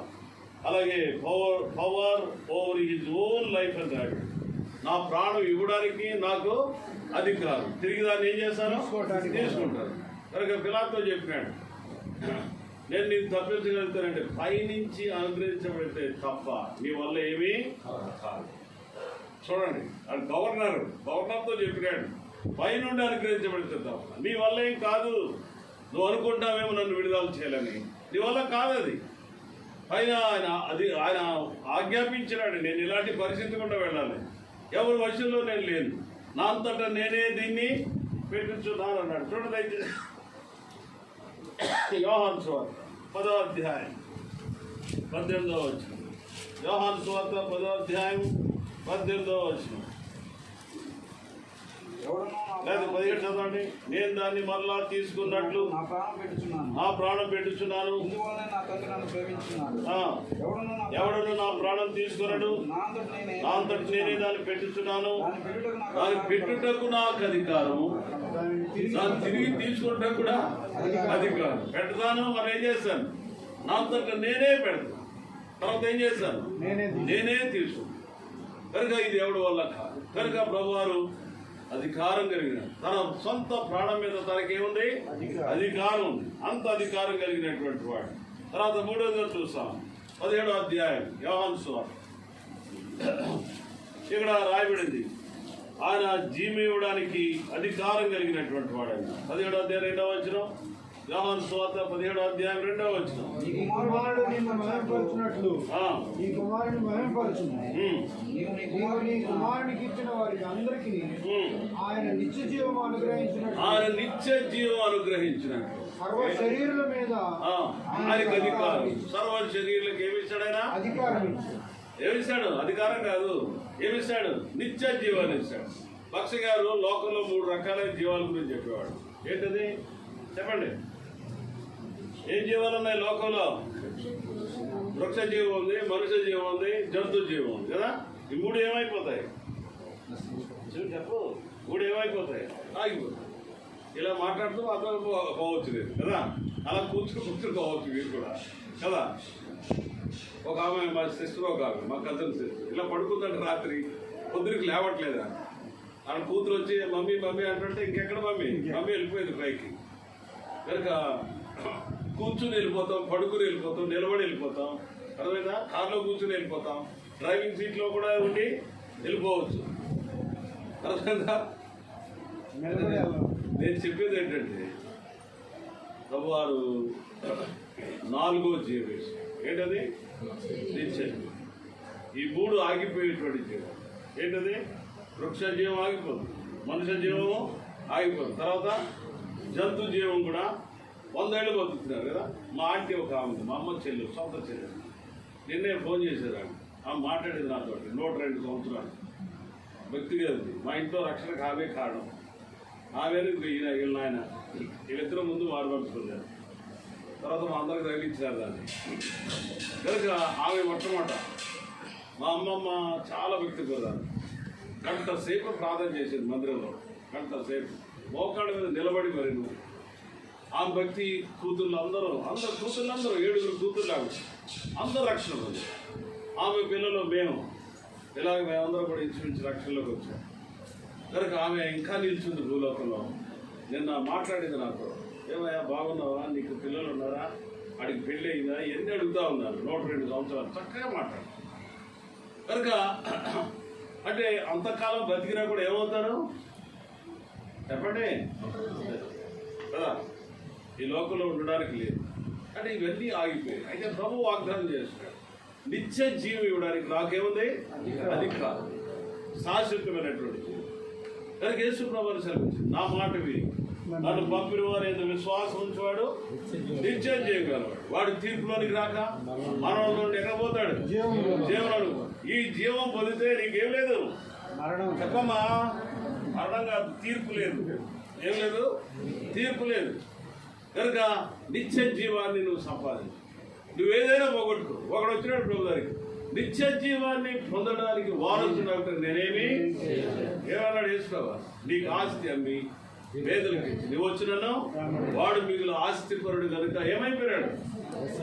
వ్యసనపడుచు, దుఃఖపడుచు వెళ్ళి. ఆస్తి వాడు సంరక్షిస్తుందా? ఆస్తిని కోల్పోలే. ఆస్తిని కోల్పోవడానికి ఇష్టం లే, ఏదైనా కోల్పోవడానికి ఇష్టపడాలి. ఏదైనా నువ్వు ప్రభుని కలిగి ఉండాలంటే, ఈ జీవాన్ని కలిగి ఉండాలంటే నువ్వేం చేయాలా? దేనైనా పోగొట్టుకో. నిద్ర దేనైనా పోగొట్టుకో. దేనైనా పోగొట్టుకుంటే ఇది నీకు దొరుకుతుంది కదా. ఏం దొరుకుతుంది? శాశ్వత జీవం, దేవునితో ఉండేటువంటి ఆ భాగ్యం నీకు లభిస్తుంది. ఒకవేళ ఈ జీవం లేకపోతే ప్రభుత్వం ఉండలేము నువ్వు ఒప్పుకున్నాడు కదా. నేను వెడలిపోయి ఆయనతో ఉండాలని కోరిక అపోసిన కోరిక. ఏం కారణం? ఈ జీవాన్ని కలిగినటువంటి కారణం. కనుక నిర్లక్ష్యంగా ఉండకండి. ఈ శాశ్వతమైనటువంటి జీవం నువ్వు అనుభవించాలని, దీంతో కూడా ప్రభుత్వం కూడా సదాకాలం ఆయన మహిమలో మనం ఆనందించాలని ప్రభు యొక్క ఉద్దేశం. తర్వాత 4వదిగా మనం చూస్తాం, బై హిజ్ రిజరెక్షన్ అని రాయబడింది. ఆయన తిరిగి లేచుడు ద్వారా ఈ జీవాన్ని మనకి బయలుపరుస్తున్నాడు యేసు ప్రభువారు. చూడండి, రోమిలికి రాసిన పత్రికలో 1వ అధ్యాయం 4వ వచనం. రోమిలికి రాసినటువంటి పత్రిక 1వ అధ్యాయం 4వ వచనం మధ్య భాగంలో ఉంది చూడండి, నేను చదువుతాను. మృతులలో నుండి పునరుద్ధారుడైనందున పరిశుద్ధమైన ఆత్మను బట్టి దేవుని కుమారుడుగా ప్రభావంతో ఏం చేయబడ్డాడు? నిరూపింపబడేను అని రాయబడి. దేవుని కుమారుడుగా దేని బట్టి? పునరుద్ధారుడైనటువంటి కారణం. ఆయన సమాధి పట్టించలేకపోయింది, మరణం ఆయన బంధించలేకపోయింది అని రాయబడి. ఆ కారణాన్ని బట్టి దేవుని కుమారుడిగా ఏం చేయబడ్డాడు? ఆయన నిరూపించబడ్డాడు. కనుక ఈ సమయంలో ఈ 4 విషయాలు, ఆయనకి ప్రకృతి మీద అధికారం ఉంది, తర్వాత తన సొంత ప్రాణం మీద తనకు అధికారం ఉంది, తర్వాత నిత్య జీవనం ఇవ్వడానికి అధికారం ఉంది, ఆయన మృతుల్లోని తిరిగి లేచడం ద్వారా ఆయన ప్రభావంతో నిరూపించబడినటువంటి అనుభవాన్ని మనకి బయలుపరుస్తున్నాడు. కనుక ఆ తర్వాత 4వదిగా చూస్తాం, బి ఆఫ్ పవర్, క్షమించండి, క్యాపబుల్ అని రాబడి. ఏంటది? క్యాపబుల్, సమర్థుడు. నీ ప్రభు ఎలాంటి వాడు? ఆయన సమర్థుడు. కనుక అలాంటి సమర్థుడైనటువంటి దేవుడు. చూడండి, షడ్రక్ మేషక్ అబేద్నెగో అనేటువంటి వారు, మా దేవుడు రక్షించినట్టు ఎలాంటి వాడు? మా దేవుడు రక్షించినట్టు సమర్థుడు. Is able to save us అంటాడు. ఎక్కడి నుంచి రక్షిస్తాడు? అగ్ని. ఏమా నిద్రపోక ఎక్కడి నుంచి రక్షిస్తాడు? అగ్ని గుండం నుంచి రక్షిస్తాడు. అగ్ని నుండి ఎవరు రక్షించాడు? 7 అంతల అగ్ని చేసినాడు వాడు. ఎవరు? నెబుకద్నెజరు. 7 అంతల అగ్ని. అది బయట వేసిన వాళ్ళు ఏమైనారు? వాళ్ళు కాలినారు బయట నుంచి. ఇంకా లోపల ఉంటారా? ఇంకా లోపల ఉన్నవాడు ఉంటారా? అయితే నెబుకద్నెజరు కళ్ళు తెరిచినాడు దేవుడు. లోపల ఉన్నవాళ్ళు ఏం చేస్తున్నారంట? తిరుగుతా ఉన్నారు. 3 వేసాము, 4వ ఉంటాడు ఏంటి అంటున్నాడు. 3 వేసి ఎంతమంది ఉన్నారు? 4 ఉన్నారు. కనుక 4 ఏం చేస్తున్నారు? తిరుగుతా ఉన్నారు. అది వారి సమర్థం. నేను అగ్నిగుండాన్ని ఏం చేయగలుగుతాను? దాన్ని అగ్ని బలాన్ని చల్లార్చగలుగుతాను. బైబిల్లో రాయబడింది హెబ్రీల్లో కదా, అగ్ని బలాన్ని చల్లార్చిది. అగ్ని బలం ఏమైపోతుంది? చల్లారిపోతుంది. అగ్నికి బలం లేకుండా చేస్తుంది. దేవుడు అంత శక్తివంతుడు. Is able to save us. అందుకని వాళ్ళు అన్నారు, మా దేవుడు రక్షించినందుకు సమర్థుడు. ఇంకో మాట అన్నారు, రక్షించకపోయినా నీ బొమ్మకు మాత్రమేమో ఒకే ప్రసక్తే లేదు. ఏం ధైర్యం వాళ్ళకి కదా, ఏం విశ్వాసం. అందుకే విశ్వాస వీరిలో పట్టికలోకి వచ్చినారు వాళ్ళు. విశ్వాస వీరిలో పట్టికలో వాళ్ళు ఉన్నారా? ఎవరాళ్ళు? 17 సంవత్సరాలు వయసు అంటే అప్పటికి వాళ్ళు. అలాంటి వాళ్ళు అక్కడ ఆ జాబితాలోకి వచ్చినారు. ఏ కారణం ఏంటంటే వాళ్ళ జీవితాల్లో ఉండేటువంటి దేవుడు రక్షించినట్టు సమర్థుడని వాళ్ళు ఎరిగినటువంటి జీవితాన్ని మనం చూడగలుగుతున్నాం. కనుక నీ శ్రమల్లో కూడా, నీ కష్టకాలంలో కూడా దేవుడు సమర్థుడు అని ఎరుగు. ఊరికి అగ్నిగుండంలో పడేసేసి చెప్తాడు, నా సంగతి ఎట్లా అని అనుకోకు. అగ్నిగుండం నుంచి కూడా ఏం చేస్తాడు? నిన్ను రక్షించడానికి ఆయన ఎవరు? సమర్థుడైనటువంటి దేవుడు. కనుక జీవితంలో మనం ఎరగాలి. తర్వాత 2వదిగా చూడండి, ఎఫెసీ 3:20 అడుగు వాటికంటే, ఊహించు వాటికంటే అత్యధికంగా చేయ సమర్థుడు. తెలుగులో శక్తి అన్నాడు కానీ ఇంగ్లీష్లో ఏబుల్ అనే పదం వాడాడు. Is able to do exceedingly అని రాయబడి. కనుక అంటే అర్థం ఏంటంటే నువ్వు అడిగిన దానికంటే, ఊహించిన దానికంటే అత్యధికంగా చేస్తాడు. ఒకవేళ జాషువా, ప్రభా ఒక 4 లక్షలు అయితే నాకు సరిపోతే నా కూతురు పెళ్లికి అన్నాడు అనుకోండి, అడిగా 4 లక్షలు అయితే సరిపోతుంది. కనుక 2 లక్షలు భోజనానికి, 2 లక్షలు ఆడేళ్ళకి వచ్చిన వాళ్ళకి పెట్టడానికి అడిగి సరిపోతుంది. ఒక విశ్వాసం అడిగితే ప్రభు ఏం చేశాడు? ప్రభు ఇస్తాడు. Is able to do it. అర్థమైందా? ఆయన అసమర్థుడే కాదు. విశ్వాసంతో అడగాలంటే. విశ్వాసంతో ఏం చేయాలా? నువ్వు అడుగు వాటికంటే, ఊహించు వాటికంటే ఏం చేస్తాడు? అత్యధికంగా చేస్తాడు. అది ఉండాలి విశ్వాసం. భక్ష్యం గారు డబ్బులు చూసి మీ మీటింగ్ పెట్టాడు. కాలేజీ పెట్టేవాడు డబ్బులు చూసి కాదు. మనం డబ్బులు పోతేనే కదా మనం ముందుకు రాము కదా. అంతేనా? వాస్తవే కదా. పిల్లలకి స్కూల్ ఫీజులు ఉన్నాయా లేదా అప్పుడు తీసుకెళ్తాం. ఉంటేనే కదా తీసుకెళ్ళేది. లేకపోతే మన సంగతి ఇంతే. ఒక సేవకుడు ఉన్నాడు అక్కడ పంజాబ్. వాళ్ళ పాపని, అమ్మాయి నువ్వు ఫీజు కట్టాలంటే మేము ప్రార్థన చేస్తున్నాం, వచ్చినప్పుడు కడతాం అన్నాం. ఎవరికి? ప్రిన్సిపల్తో. నేను ప్రార్థన చేస్తున్నాను డబ్బులు కొరకు, వచ్చిన తర్వాత నీకు కడతాను. నోరు చూసుకున్నాడంట ఆయన. ఇలా ప్రార్థనలు కాబోలు ఇట్లా ఏ విశ్వాసం చూడండి. ధైర్యంగా చెప్పింది. అందరిలాగా పిరిగితనంగా ఏడ్చేయట్లేదు. అడిగితే ఏడ్చేస్తారు పిల్లలు కదా. మీరు అందరిలో అవమానం కలిగిపోయిందని. ఆ పిల్లలా కాదు, మేము ప్రార్థన చేస్తాం, దేవుడు ఇచ్చాడని నమ్మకం మాకు, అవి వచ్చినప్పుడు మీకు కట్టేస్తాం సార్ అన్నాను. కనుక ఉండాలి అట్లా. ఏ స్టోర్ దగ్గరికి వస్తే ఏముండాలా? అలాగుండా దేవుడు సహాయం చేస్తాడు. అడిగిన దానికంటే ఊహించిన దానికంటే ఎట్లా ఇస్తాడు? అత్యధికంగా దయచేసి. అదే నువ్వేం చేయాలా? అడగాలంతే. ఏం చేయాలి చెప్పండి? అడగాలి. కొన్నిసార్లు మేము స్వాతికి వెళ్తుంటే వర్షం వస్తూ ఉంటాం. అప్పుడు అడుగుతాడు మోకరించి. ఏమడుగుతారంటే, ప్రభా ఒక గంట సేపు, మళ్ళీ అంటాను ఒక గంట సేపు కర్మ, ఓ పూట అంత ఇవ్వు, మళ్ళీ అంటాను ఓ రోజంతా ఇచ్చేయి. దినమంతా మేము 100 మంది వెళ్తున్నాం సువార్తకి. ఈ వర్షం ఏం చేస్తుంది? ఆపేస్తుంది వెళ్ళకుండా, మాకు ఆగిపోకుండా సువార్త చేయడానికి సహాయం చేయి. అలాగే మనం అడిగే కొద్ది ఏం చేశాడు? అత్యధికంగా దేవుడు దయచేస్తాడు. కనుక దేవుడు సమర్థుడని ఎరగాలి. ఏమని ఎరగాల? దేవుడు సమర్థుడని. అదే సర్వాధిపతి అంటే అర్థం. సర్వాధిపతి అంటే అర్థం ఏంటి? సమర్థుడు. నీ జీవితంలో నువ్వు ఏది అడుగుతావు? కూతురు పెళ్లి కావట్లేదు అడుగు, కొడుకు పెళ్లి కావట్లేదు అడుగు, కొడుకు ఉద్యోగం రావట్లేదు అడుగు, కొడుకు సెటిల్మెంట్ అవ్వట్లేదు అడుగు. జీవితంలో నువ్వు అడిగిన దానికంటే ఊహించిన దానికంటే అత్యధికంగా ఏం చేస్తాడు? మనం అడగకే అనేక సార్లు పొందలేకపోతుంది. అడగల. అతను అడిగినాడు. ఎవరు? యాకోబు అడిగినాడు. ఎట్లా అడిగినాడు? నువ్వు తెల్లారిపోతావు నన్ను భోజనం అంటే కదా, నా సంగతి ఏదో తేల్చు. అంత తేలిగా బోధిస్తాను అనుకున్నాను. నన్ను ఎందుకు పట్టుకున్నావు? నువ్వు నన్ను పట్టుకుంటే నేను నిన్ను పట్టుకున్నా. అంత గట్టిగా పట్టుకున్నాడు. ఎంత గట్టిగా పట్టుకున్నాడంటే, నువ్వు నా విషయమై ఈ కార్యం చేస్తేనే కానీ నేను నిన్నేం చేయను. అంత పట్టుకున్నాడు. కానీ దేవుని యొక్క పిల్లలైనటువంటి మనం దేవుని యొక్క సమర్థతను మన జీవితాల్లో ఎరిగేటువంటి వారుగా విశ్వాస జీవితంలో. మూడవదిగా అబ్రహాం గురించి చూస్తాం. అబ్రహాంకి దేవుడు వాగ్దానం చేసినాడు. ఏ సంవత్సరంలో చేశాడు? ఆయన 75 సంవత్సరాల వయసులో ఈ గర్భవాసన ఒక కుమారుడు గంట అని చెప్పేసి వెళ్ళిపోయి మరి 100 సంవత్సరాల వయసు వరకు ఆయనకి పిల్లలు లేరు, ఏం లేరు. కనుక అయితే బైబిల్ ఏం చెప్తుందంటే, చూడండి, రోమిలికి రాసిన పత్రిక 4వ అధ్యాయం 20వ వచనం చూడండి.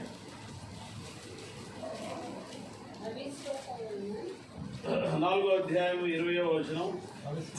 అవిశ్వాసం వలన దేవుని వాగ్దానం గురించి సందేహింపక దేవుని మహిమపరిచి ఆయన వాగ్దానం చేసిన దాన్ని నెరవేర్చుటకు సమర్థుడని రూఢిగా విశ్వసించి.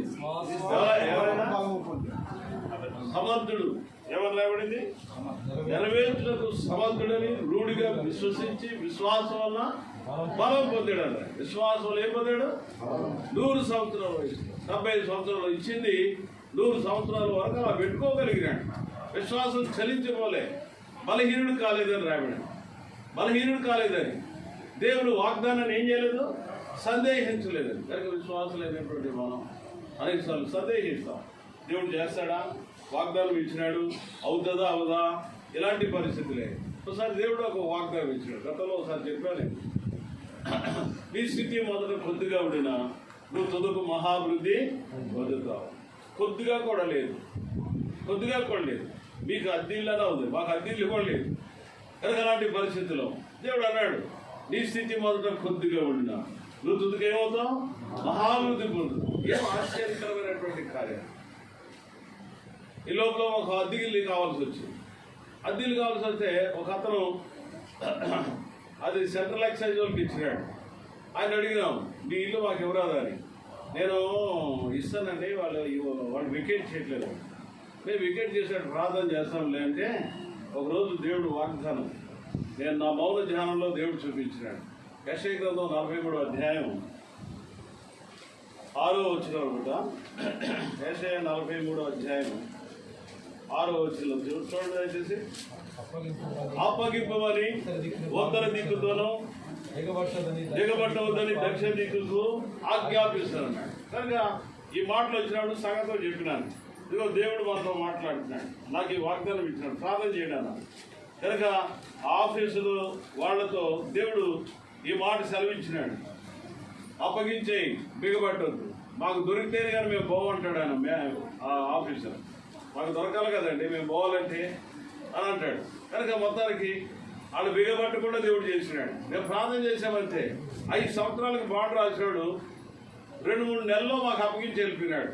అంటే దేవుడు వాగ్దానం చేస్తే ఏం చేస్తాడు? నెరవేర్చడానికి సమర్థుడు. వాళ్ళు ఖాళీ చేసి వెళ్ళిపోయినారు. ఆశ్చర్యపోయినా మేము. కనుక అలాగా దేవుడు కార్యం చేయడం ఆరంభించాను. నేను చూడగలిగినాం దేవుడిని గొప్ప కార్యం. నేను ఇలాగా ఒకసారి బస్సులో ప్రయాణం చేసి వెళ్తుంటే ఇలా చూస్తుంటే ఒక పెద్ద పొలం ఉంటుంది, 1 ఎకరం పొలం పైనే ఒక చిన్న గుడిసె ఉంటుంది.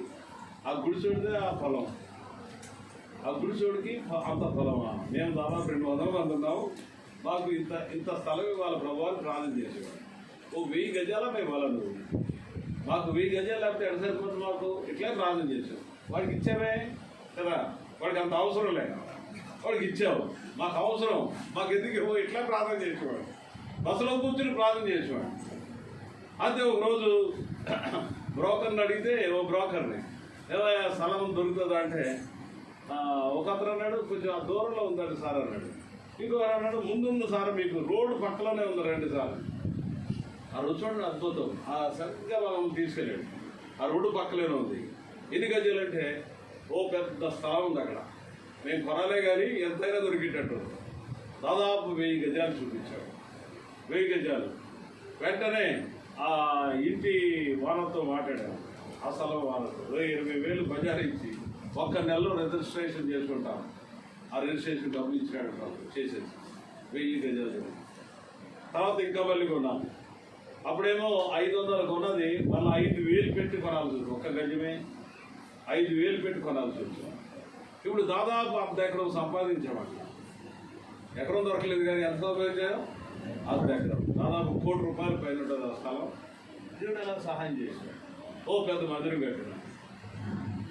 కట్టిన, దాదాపు 90 అడుగులు పొడుగు, 40 అడుగులు విశాలంతో అంత మందిరం కట్టగలిగిన. దానిపైన స్లాబ్ వేసాం. మళ్ళీ ఇంకా సండే స్కూల్ కట్టినాం, ఆడ గెస్ట్ హౌస్లు పెట్టినాం. ఇదంతా కూడా ఏంటంటే నీ స్థితి మొదలు కొద్దిగా ఉండినా తొందరకేమవుతాం అంటే వాగ్దానం సమర్థుడని రూఢిగా విశ్వసించి విశ్వాసం వల్ల అబ్రహాం ఏం పొందినాడు? అనుభవం పొందాడు, ఆశీర్వాదం పొందగలిగినాడు. దేవుడి పిల్లైనటువంటి మనం కూడా ఇదే దేవుని యొక్క సమర్థత, ఇదే సర్వాధిపతి అంటే భావం.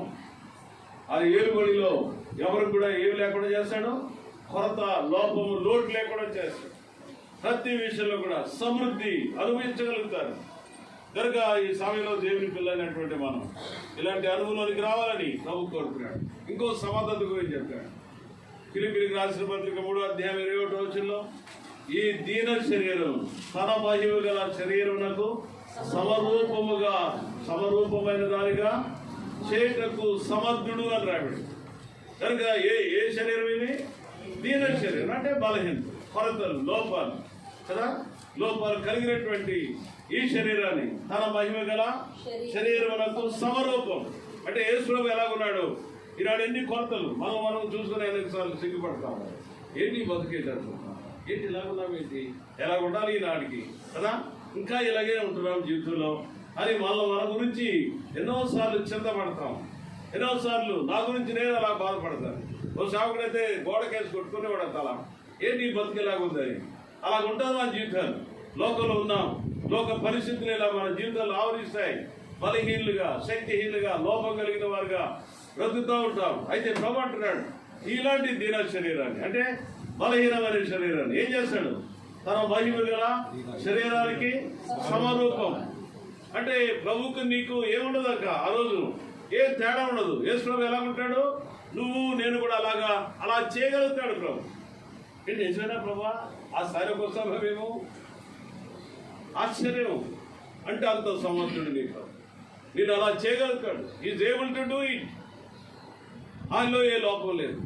ఒకరోజు ఎవరన్నాడు అపోస్తులైనటువంటి యోహాను, మనం ఆయన చూసినప్పుడు ఆయన పోలి ఉంటాం. ఈ నిరీక్షణ గల ప్రతి వాడు ఆయన పవిత్రుడైనట్టు తను ఏం చేసుకుంటాడు, పవిత్రుడిగా చేసుకుంటాడు. కనుక ఏమని రాబడింది, మనం ఒకనాడు ఎలా ఉన్నామంటే చూడండి, యోహాను రాసినటువంటి పత్రికలో 3వ అధ్యాయం 2వ వచనం, 1 యోహాను 3వ అధ్యాయం 2వ వచనం చదివా.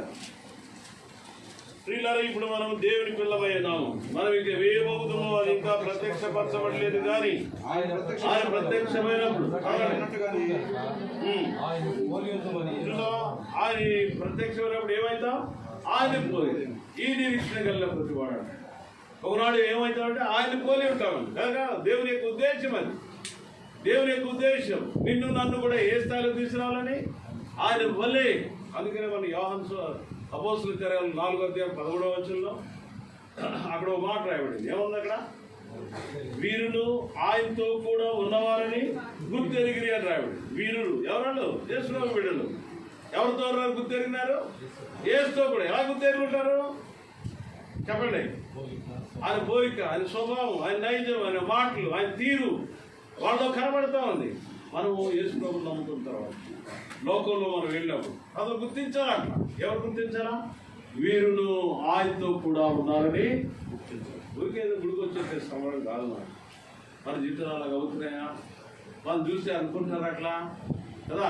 ఊరికే అంటారు ఎగతాళిగా, వీళ్ళు ఏసేవాళ్ళు వస్తున్నారు చూడండి, బైబిల్ పట్టుకుంటే ఏమంటారు వాళ్ళకి? ఎగతాళి, ఏసేవాళ్ళు వస్తున్నారు చూడండి రా అంటారు. అది కాదు అసలు. ఏమని చెప్పాలా? వీళ్ళు ఆయనతో కూడా ఉన్నారని మన స్వభావం బట్టి. ఒకళ్ళు తప్పుంటే హల్లెలూయా చెప్పగలుగుతామా కదా? దేవుని స్తోత్రం అంటామా? పాపం మండిపోతా ఉంటుంది. నువ్వు నన్ను కొడతావురా, నువ్వు ఏమనుకుంటున్నావు? లోపల మండిపోతా ఉంటుంది కదా. అవునా కదా? ఏం సంతోషపడలేదు. ఈ నామను బట్టి అవమానం పొందుటకు బాధ్యులను ఎంచుకుంటున్నట్టు మహాసమృద్ధి ఎట్లా లేదు? సంతోషంగా వెళ్ళేది. ఏం కారణం ఏంటంటే ఆత్మీయత. తిరిగితే కూడా ఏమనుకోరు, కొడితే కూడా ఏమనుకోరు, సంబరపడతా ఉంటారు కదా. ఏమంటే చెప్పరా?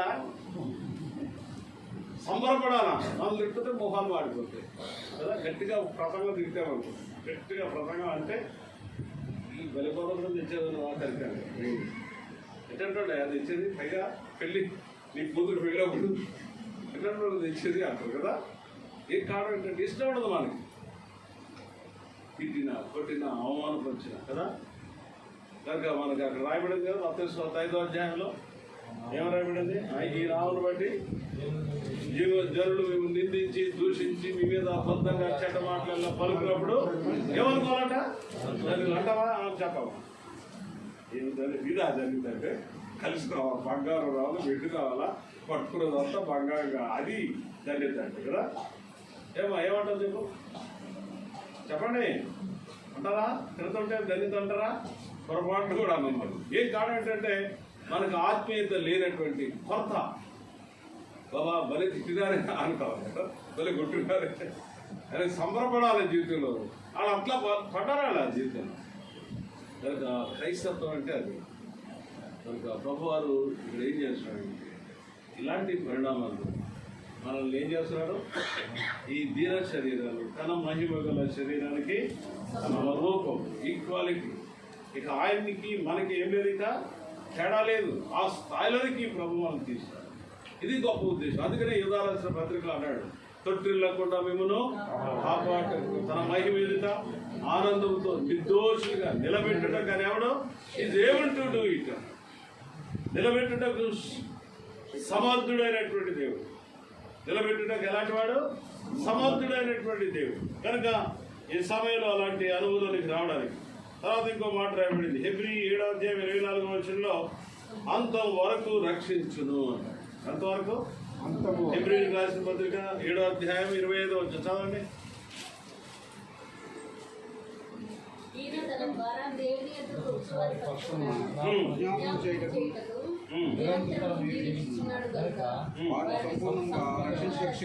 సంపూర్ణంగా రక్షించుటకు శక్తివంతుడు, సమర్థుడు. సంపూర్ణ రక్షణ. ఓసారి రక్షణ పొందావు ఫలానా దినాన్న, తర్వాత రెండవదిగా రక్షణ పొందుతూనే ఉండాలి. అర్థమైందా మీకు? రక్షణలో 3 భాగాలు. ఒకటి రక్షణ పొందావు ఎప్పుడు? ఫలానా ఇందా చెప్పినానే 1969 సంవత్సరం ఏప్రిల్ 1వ తేదీ రాత్రి 8 గంటలకు రక్షణ పొందావు. ఇప్పుడు ఏం చేయాలా? రోజు రక్షించబడుతూనే ఉండాలి. ఏదో శోధన వస్తుంది, ఏదో అభ్యంతరం వస్తుంది, ఏదో మలినం వస్తుంది. వీటన్నిటి నుంచి ఏం చేయాలా? మనం తప్పించుకుంటూ ముందుకు పోవాలి. ఇది 2వ రక్షణ. ఏమా తర్వాత నీ మనోలను చూసి సంతోషపడుతుంది. చూడు 3వ రక్షణ ఏంటంటే సంపూర్ణ రక్షణ. అంటే అర్థం ఏంటి? పాపముతో జోలి ఇక నేమియో లేనట్టు. అది సంపూర్ణ రక్షణ. కనుక ప్రభు సంపూర్ణ రక్షణలో మనల్ని పాలుభాగస్తులుగా చేయడానికి ఆయన సమర్థుడు అన్నాడు. ఏదో రక్షణ పొందే సమరం కాదు. రోజు ఏం కావాలా? రక్షణ పొందుతూనే ఉండాలి. లోకము అంతా ఎక్కడ చూసిన అభ్యంతరత, మలినం, దుర్గంధం, అవినీతి, అక్రమం ఎటు చూసిన పాపమే, దీనిలో పడతాం, దీనిలో చూస్తాం, దీనిలో వింటాం, ఏమవుతాం? అపవిత్రత కలుగుతుంది. ఆ కారణాన్ని బట్టి దాన్ని ఏం చేయాలా? దాని నుండి మనం రక్షణ పొందుతూనే ఉంటాం. తర్వాత మూడోది ఏం చెప్పినాను? సంపూర్ణ రక్షణ. ఏంటది? సంపూర్ణ అంటే పాపముతో జోలిక ఏమీ లేక ఉండేటువంటి అది సంపూర్ణ రక్షణ. అట్టి అనుభవం కొరకై పరిశుద్ధాత్మ దేవుడు మన జీవితాన్ని సిద్ధపరిచాడు. ఆఖరిగా ఇంకో మాట చూస్తాం. ఆఖరిగా అది ఐదవది అబండెన్స్ అంటారు. ఏంటది? సమృద్ధిని ఇచ్చేటువంటి వాడు. కనుక దేవుడి యొక్క ప్రజలైనటువంటి వారిని దేవుడు సమృద్ధితో నింపాడు. 40 సంవత్సరాలు వాడికి ఎలా పోషించినాడు? మన్నాతో పోషించాడు. ఎంత సమృద్ధిగా ఇచ్చినాడు. పూరేళ్ళు ఇచ్చినాడు. ఎంతవరకు తినబెట్టాడు? నాసికారంధ్రాల వరకు తినబెట్టాడు. అంటే ప్రభు ఎంత కొరత లేనటువంటి వాడు. దేవుని ప్రజలైనటువంటి వారి అవసరతలు అక్కర్లో సహాయపడేటువంటి వాడు. అర్థమైందా? పక్ష గారు మీటింగ్లు పెట్టిన తర్వాత ఆయన థ్యాంక్సింగ్ మీటింగ్ వల్ల పెడతాడు. కాన్వకేషన్ అయిపోయిన తర్వాత థ్యాంక్సింగ్ మీటింగ్ అంటాడు. ఆ థ్యాంక్సింగ్ మీటింగ్లో చెప్తాడు, మాకు 4 బస్తాలు బియ్యం మిగిలింది, 10 డబ్బాలు నూనె మిగిలింది, 10 బస్తాలు అదేది పప్పు మిగిలింది. అన్ని మిగులే చెప్తాడు కానీ తరుగు చెప్పడం. అర్థమైందా మీకు? అన్నీ మిగులే. చాలామంది చూసినాను పుస్తకాల్లో, అంతా తరుగే. ఆ మీటింగ్ పెట్టామండి, ఇంత లోటు బడ్జెట్, ఇంత లోటు బడ్జెట్, ఇంత లోటు బడ్జెట్, కింద వాళ్ళ వాళ్ళు బ్యాంక్ నెంబర్ ఇస్తారు వాళ్ళది. ఈ లోటు బడ్జెట్ మీరన్నా తీర్చండి అని. భక్సింగ్ గారు ఎప్పుడు అలా చెప్పడం. అర్థమైందా? లోటు బడ్జెట్ లేదా ఈ దగ్గర అది బడ్జెట్ అంతా ఎలా ఉంటుంది? ఇంకా పొర్లి ప్రవహించేది. నా గిన్నె ఏమవుతుంది? నిండి పొర్లి ప్రవహించు. అదే అని బడ్జెట్. ఏం కారణం ఏంటంటే ఎవరైనా దేవుడు? సర్వాధిపతి అయినటువంటి. ఎవరైనా దేవుడు? సర్వాధిపతి అయినటువంటి, సర్వ సమృద్ధి కలిగినటువంటి, సర్వ ఐశ్వర్యం కలిగినటువంటి వాడు, ఏమీ లేనటువంటి వాడు, లేనటువంటి వాడు, అలాంటి వాడు అన్నప్పుడు. కలిగి సంవత్సరం అంతా కూడా ఈయన గిన్నె కూడా నిండిపోవాలి. అప్పుడు కూతురు పెళ్లి కదా, మేము అనవసరంగా మా నాన్న సంపాదించాడు 21 సెంట్లు భూమి సంపాదించాడు. ఆయన రిటైర్డ్ అయిపోయాడు. ఆయన జీతం ఎంత తెలుసా? 60 రూపాయలు. ఆయనకి రిటైర్డ్ అయినప్పటికీ మా నాన్న జీతం 60 రూపాయలు. 60 రూపాయలు జీతంతో 6 పెంచినాడు. ఇంచుమించు అందరికీ పెళ్ళేది, నా ఒక్కడికి తప్ప అందరికీ పెళ్ళేది. ఒక కప్పు లేదు, ఆయన చచ్చిపోయేది. ఇక కుమారులు అనేట్టు మేమేం చేసామంటే ఆయన సంపాదించిన ఆస్తి ఇప్పుడు కాకుంటే 6 కోట్లు అయింది. ఈయన సంబరంగా చేసుకున్నాడు కూతురు పెళ్లి. 6 కోట్లే. నేను లెక్క కట్టినాను. ఒక సెంటు భూమి వచ్చి 20 లక్షలు ఉంది ఇప్పుడు అక్కడ మా ఊర్లో భీమవరంలో. కనుక మేమంతా తెలుగు తక్కువ పోయి అందరూ అమ్మేశాం దాన్ని. కనుక నేను చెప్పేది ఏంటంటే ఏదేమైనప్పటికి కూడా ప్రభుని కలిగి ఉన్నాం కనుక ప్రభు ఏం చేశాడు? ఆయన మన గిన్నె నిండి లేమి లేకుండా చేస్తాడు. లేమి లేకుండా ప్రభు తన పిల్లల విషయంలో అలాంటి విషయాల్లో కూడా దేవుడు సహాయపడేటువంటి వాడుగా మన యొక్క విశ్వాస జీవితంలో చూస్తాం. కనుక ఆ కీర్తనకారుడు 66వ అధ్యాయం 12వ వచనంలో అంటాడు, ఆయనను మమ్మల్ని సమృద్ధి గల ప్రదేశంలోనికి మమ్మల్ని రప్పించి ఉన్నాము అంటాడు. ఎక్కడ తీసుకొచ్చాడు? సమృద్ధిగా ప్రదేశంలో. 66:12లో మాట చూస్తాం. తర్వాత చివరిలో ఒక మాట చదివి మనం ముగిస్తాం. ఇంకా ఈ వాజ్ ఎ రూలర్ అంటారు. ఈజ్ ఎ రూలర్ అంటే అర్థం ఏంటి? చక్కగా పరిపాలన చేసేటువంటి వాడు. యెషయా గ్రంథం 11వ అధ్యాయంలో ఆయన రూలింగ్లో దేశం ఎలాగుంటుందో చెప్తున్నాడు ఒక ఉదాహరణగా. చూడండి దయచేసి. యెషయా గ్రంథం 11వ అధ్యాయంలో ఆ సర్వాధిపతి అయినటువంటి దేవుడు ఆయన పరిపాలనలో ఎలాగుంటుందో చెప్తున్నాడు. ఎలాగుంటుందంటే 6వ వచనం, తోడేలు గొర్రెపిల్ల యొద్ద వాసం చేయను. అందరూ చదవండి. చిరుతపులి మేకపిల్ల యొద్ద పండుగను, తోడేలు కొదవ సింహం కనుగొన్న కోడి కూడుకొనగా బాలుడు వాటిని, ఆవులు ఎలుగులు కూడిపోయి వాటి పిల్లలు ఒక చోటే పండు, ఎద్దు వేరేట్లు సింహం గట్టి పాల్గొని మాట్లాడు విడుదల మీద పాల్గొని చేయి నా పరిశుద్ధ పత్రం ఏ నాశనము చూసరా నా పరిశుద్ధ పర్వతం అంతటా ఏ మృగము హాని చేయదు, నాశనము చేయదు. దేవుడు ఎలాంటి స్వభావం తీసుకొస్తాడు? పులిలో, తర్వాత సింహాల్లో, మృగాల్లో, పాముల్లో కదా ఏం తీసుకొస్తున్నాడు? ఏమని చెప్పినాడు అక్కడ? ఏ మృగము హాని చేయదు, తర్వాత నాశనం చేయదు. చూసారా? అంటే మృగాలు మార్చేస్తాడు, సింహాలు మార్చేస్తాడు, పాములు మార్చేస్తాడు. నా పర్వతం అంతటా కూడా ఇలాంటి స్థాయి ఆయన రూలింగ్. అది ఆయన రూలింగ్లో ఇలాంటి వాతావరణం తీసుకోండి. ఇదంతా కలతలే కదా, కొట్లాట్లు, తగులాట్లు, ఇక్కడ ఏదో రాజధాని గందరగోళం కదా, నెమ్మది లేదు, సమాధానం లేదు. ఎక్కడ చూసినా కలతలు, కొట్లాట్లు, తగులాట్లు, పీకులాట్లు. అయితే ఆయన రాజ్యంలో ఏమంటున్నాడు? ఎంత పరిపూర్ణమైనటువంటి సమాధానం, నెమ్మది, ప్రశాంతత. ఏంటంటే he is able to do everything in his control కదా. ఇక్కడ పోలీసులు కంట్రోల్ చేయలేదు కదా, ఆడవాళ్ళు మీదకి వచ్చేస్తున్నారు. ఇక్కడ రోజు పేపర్లో న్యూస్ ఇవన్నీ కూడా ఆడవాళ్ళు మీద పడిపోతున్నారు పోలీసు వాళ్ళ మీద. వాళ్ళు ఏం చేయలేకపోతున్నారు. పట్టుకుంటే గొడవ, ముట్టుకుంటే గొడవ, ఏం చేయకూడదు వాళ్ళని. కనుక ఇవన్నీ కూడా శత్రువు చేసే పనులు. అయితే ప్రభు యొక్క రాజ్యంలో ఆయన సర్వాధిపత్యం కలిగినటువంటి వాడు.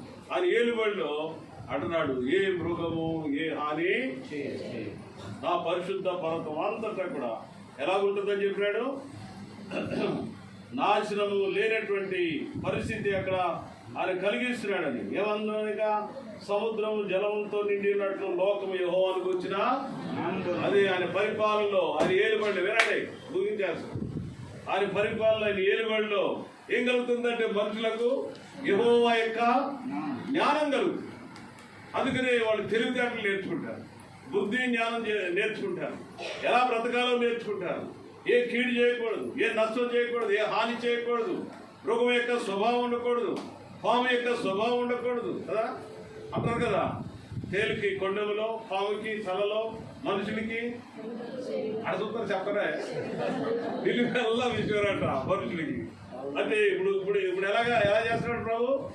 ఏ విషపూరితమైనటువంటి స్వభావం లేకుండా ప్రభు, అది ఆయన సర్వాధిపత్యం. అర్థమైందా?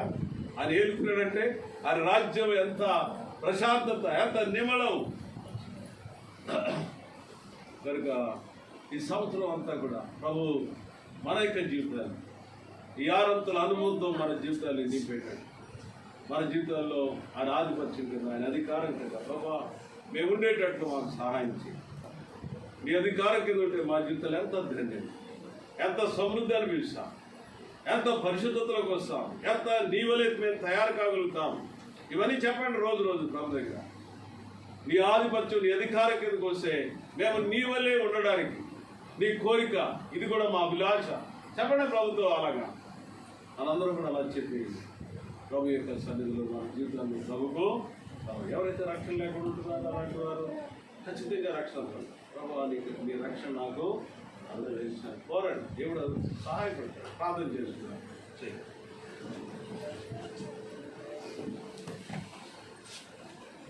మోకలు మీకు విందాం. దేవుని యొక్క వాక్యం ద్వారా మా హృదయాన్ని సిద్ధపరచుకొని